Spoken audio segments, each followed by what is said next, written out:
Welcome to my channel, Prof Shala. This is Assistant Professor Kanika Arora. Welcome you all today.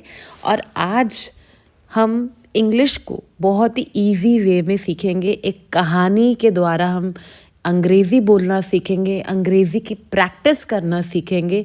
मैं यही चाहती हूँ कि हर एक व्यक्ति जो भी इंग्लिश को सीखने में दिक्कत जिसको आ रही है उसकी वो प्रॉब्लम सॉल्व हो जाए. Let's do it with a story, the wise farmer and his son. ठीक है, फार्मर मतलब किसान, राइट? फार्मर मीन्स किसान. वाइज मतलब समझदार, वाइज मतलब समझदार. एंड और हिज उसके बेटे, सन्स मीन्स उसके बेटे.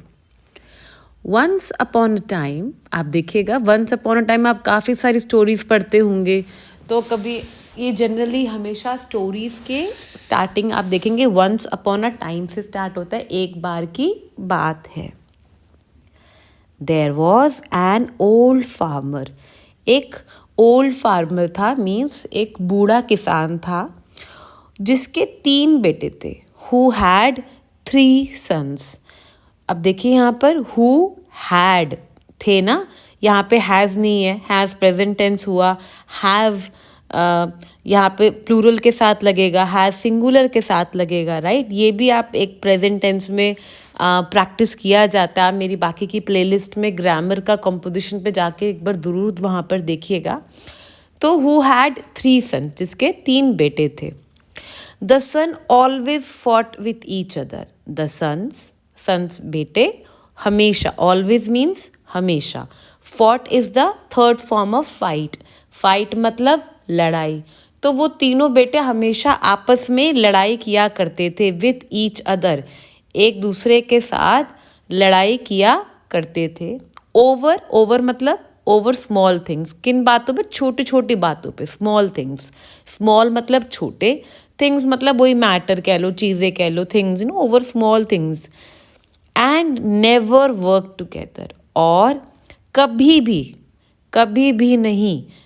नेवर मीन्स कभी भी नहीं, विच नेवर हैपेंड, है ना. नेवर, कभी भी नहीं. नेवर वर्कड टुगेदर, और उन्होंने कभी भी एक साथ काम नहीं किया था. ठीक है, सो मैं एक बार रिपीट करती हूँ. Once upon a time there was an old farmer. एक बार की बात है, एक बूढ़ा फार्मर था, बूढ़ा किसान था. हु हैड 3 सन्स, जिसके 3 बेटे थे. कितने बेटे थे? 3 बेटे थे. 3 आप कैसे लिखते हैं? यस, 3 सन्स, तो 3 सन्स थे. ठीक है, 3 सन्स थे. सन्स मतलब इन दोनों को आप यहाँ पे देख रहे हैं, छोटे 2 लड़के खड़े हैं. जैसे कि आपने यहाँ पे ये 3 लड़के देखे हैं. ये क्या है? अगर मैं वैसे तो हम इनको बॉयज़ बोलेंगे, लड़के, पर अगर ये किसी के बेटे हैं तो बेटे को हम इंग्लिश में क्या बोलते हैं? सन. बेटे को इंग्लिश में हम क्या बोलते हैं? सन. और बेटी की इंग्लिश क्या होती है? डॉटर. दोबारा बोलिए, बेटे को इंग्लिश में हम सन बोलते हैं, बेटी को इंग्लिश में हम डॉटर बोलते हैं. और फार्मर, किसान जो खेती करते हैं, सब्जी, दाल, चावल जो उगाते हैं खेतों में जाकर, उसको हम इंग्लिश में फार्मर कहते हैं. ये फार्मर है. ये जो आप यहाँ व्यक्ति देख रहे हैं, ये फार्मर है जिसके 2 बच्चे हैं, 3 बच्चे हैं, अभी इसमें पिक्चर में दिखा रहा है. तो एक दिन क्या हुआ, वन डे, ठीक है, अब यहाँ पे बात आती है. एक दिन किसान को लगा अब तो भाई कुछ करना पड़ेगा. तो one day the farmer called. किसान ने बुलाया. कॉल्ड मीन्स बुलाया. जैसे हम किसी को कॉल करते हैं, कॉल किया, या मैंने किसी को बुलाना, आई एम कॉलिंग यू, है ना. शी कॉल्ड यू, उसने आपको कॉल करा है, मतलब वो आपको बुला रही है.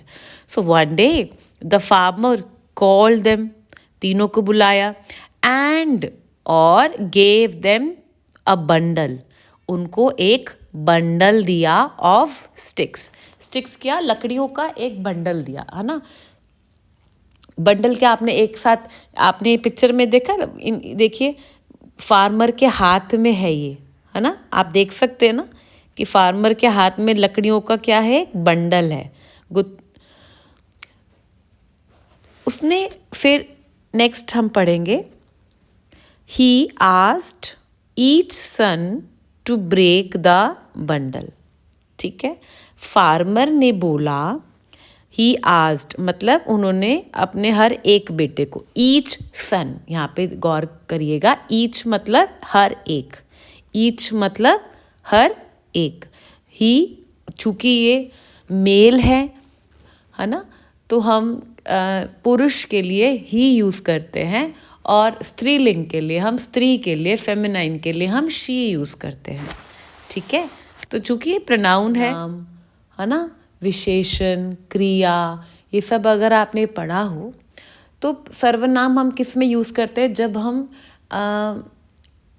किसी इंसान का नाम ना लेकर क्या बोलते हैं, हम हर बार तो किसी व्यक्ति का नाम नहीं लेते ना, फिर हम सर्वनाम यूज़ करते हैं, जैसे ही, ये है, वह है, इसने, उसने, ऐसे करके बात करते हैं। सेम वे, उसी तरीके से हम इंग्लिश में ही और शी, दे, इट का यूज़ करते हैं, इस्तेमाल करते हैं। तो यहाँ पर फार्मर जो पुल्लिंग है, जो वहाँ पर हम क्या यूज़ कर रहे हैं, ही आस्क्ड ईच सन, उसने अपने हर एक बेटे से पूछा, क्या पूछा, to break the bundle. Break means तोड़ देना, ब्रेक मीन्स तोड़ देना, टू ब्रेक द बंडल, जैसे कि आप इस पिक्चर में देख पा रहे हैं। दे ट्राइड हार्ड, ठीक है, दे ट्राइड हार्ड, उन्होंने बहुत कोशिश करी।